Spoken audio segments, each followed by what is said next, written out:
4% যে area D April মাস থেকে order হয়েছে, এপ্রিল মাসের বিল তো হয়ে গেছে, তাহলে সেই ডিএটা আমরা পে বিলে কী করে আনবো?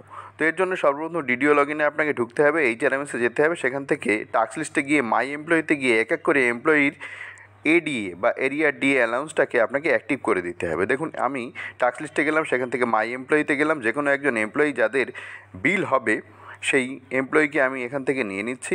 তো এমপ্লয়িকে এখান থেকে নিয়ে নিলাম, নিয়ে দেখুন এই আপডেটে গিয়ে স্যালারি কম্পোনেন্টে যেতে হবে, সবার লাস্টে স্যালারি কম্পোনেন্ট থাকে, তাই সেখান থেকে আমি নিয়ে নিলাম, নিয়ে পে অ্যান্ড অ্যালাউন্সের গিয়ে ইনসার্ট করতে হবে। ইনসার্টে গিয়ে দেখুন এই যে কী কম্পোনেন্ট ইনসার্ট করবেন সেই এলওবিতে ক্লিক করতে হবে বা সার্চে গিয়ে ক্লিক করতে হবে।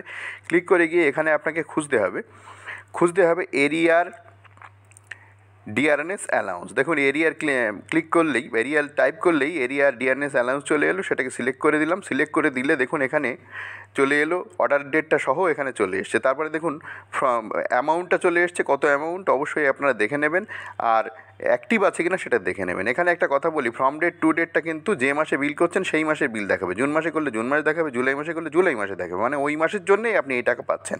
এইরকমভাবে সব এমপ্লয়ির ক্ষেত্রে এটা আপনাকে করে নিতে হবে। তো এক এক করে আমি সব এমপ্লয়ির ক্ষেত্রে এটা করে নিলাম। করে নেওয়ার পরে এটাকে ডিএসসি দিয়ে অ্যাপ্রুভ করতে হবে। এগুলো আপনারা জানেন, তো স্টেপগুলো আমি বলে দিচ্ছি এবং একটু একটু করে দেখিয়ে দিচ্ছি। তো ডিএসসি ভ্যালিডেট করাটা দেখালাম না।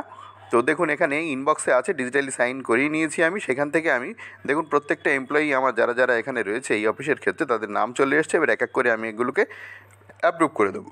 দেখুন অ্যাপ্রুভ করে দিলে এই মেসেজটা আসে, ওকেতে ক্লিক করলে অ্যাপ্রুভ হয়ে যাবে। আবারও বলছি, এটা আপনি জুন মাসে না করে জুলাই মাসেও করতে পারবেন, সেক্ষেত্রে from date to date July মাসটা দেখাবে। এখানে আমি জুন মাসে করছি বলে from date to date June মাস দেখিয়ে দিয়েছে, ঠিক আছে। ডাটা সাকসেসফুলি অ্যাপ্রুভড হয়ে গেল। এরকমভাবে সবজনের করে নিতে হবে। তারপরে আপনি পে বিল জেনারেট করবেন। পে বিল জেনারেট করার জন্য এখানেই আমি করে দেখিয়ে দিচ্ছি লাইভ। পে বিলে গিয়ে বিল জেনারেশন, সেখান থেকে গিয়ে বিল নাম্বার আমি একটা ফেলে দেবো। এই অফিসের ক্ষেত্রে লাস্ট বিল যেটা হয়েছে তার পরের বিল নাম্বারটা আমি নিয়ে নিলাম, নিয়ে বিল ডেটটা আমি দিয়ে দেবো।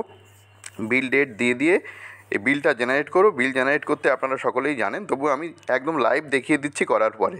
তো হেডটা সিলেক্ট করে নেবো, তারপরে সেকশান এই অফিসের ক্ষেত্রে একটাই আছে, সার্ভিস টাইপটা স্টেট গভর্নমেন্ট করে নিলাম, গ্রুপ সব অল থাকলো। তারপরে এখানে এটা এমপ্লয়েড করে নিলাম, করে নিয়ে বিল জেনারেট করছি। বিল জেনারেট করে আমরা দেখে নেবো যে বিলে এডিএ বা এরিয়া ডিএনএস অ্যালাউন্সের এফেক্টটা দিচ্ছে কিনা। ড্রাফট বিল জেনারেট হয়ে গেছে। এবার বিল সামারিতে গেলাম, বিল সামারিতে গিয়ে মান্থটা আমি সিলেক্ট করে নিলাম জুন মাস, কারণ জুন মাসেই আমি এরিয়াটা ইনকর্পোরেট করেছি।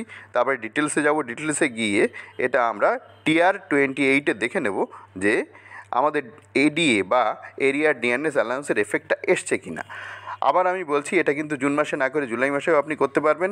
এইটা কিন্তু করা হয়ে গেছে এবং বিলও পাস হয়ে গেছে ট্রেজারি থেকে, তাই আপনাদের নিঃসন্দেহে আমি বলতে পারছি যে এইভাবে আপনারা করতে পারবেন, ঠিক আছে। দেখুন প্রত্যেকটা নামের ক্ষেত্রে এডিএ এই এফেক্টটা কিন্তু চলে এসছে। আপনারা অবশ্যই ম্যানুয়ালি একবার ক্যালকুলেট করে দেখে নেবেন যে বেসিকের 4% এই টাকাটা আসছে কিনা, ঠিক আছে। প্রত্যেক এমপ্লয়ির ক্ষেত্রে কিন্তু, এই অফিসের প্রত্যেকটা এমপ্লয়ির ক্ষেত্রে কিন্তু এডিএ বা এরিয়া ডিএনএস অ্যালাউন্সের এফেক্টটা চলে এসছে। তাহলে কীভাবে করতে হবে স্টেপগুলো আপনাদের বলে দিয়েছি। মাই এমপ্লয়িতে গিয়ে পে অ্যান্ড অ্যালাউন্সে গিয়ে ইনসার্ট করে এরিয়া ডি অ্যালাউন্স করবেন, করে ওখানে আপনারা এটাকে সেভ করে নিয়ে অ্যাপ্রুভ করে বিল জেনারেট করলেই হয়ে যাবে। বিলটাকে আমি সাবমিটও করে দিলাম ট্রেজারিতে, ঠিক আছে। বিল কিন্তু সাবমিটও ট্রেজারিতে হয়ে গেল। দেখুন সাবমিট করতে কোনো অসুবিধা হলো না, সেটা আমি দেখিয়ে দিলাম। তো যাই হোক, এইরকমভাবে আপনারা এরিয়া ডিএনএস অ্যালাউন্সটা বিলের মধ্যে রিফ্লেক্ট আনতে পারবেন এবং এইভাবে বিলটা করে নিতে পারবেন। এটা একবারই হবে, যে মাসে এটা করবেন সেই মাসেই হবে, পরের মাসে এটা আর আপনি আনতে পারবেন বা করতে পারবেন না। যাই হোক, সুখদাম ইউটিউব চ্যানেলকে যদি ভালো লেগে থাকে তাহলে অবশ্যই এটা লাইক করবেন, শেয়ার করবেন ভিডিওটা, যাদের এই ভিডিওর প্রয়োজন। দেখা হবে পরের ভিডিও, ভালো থাকবেন।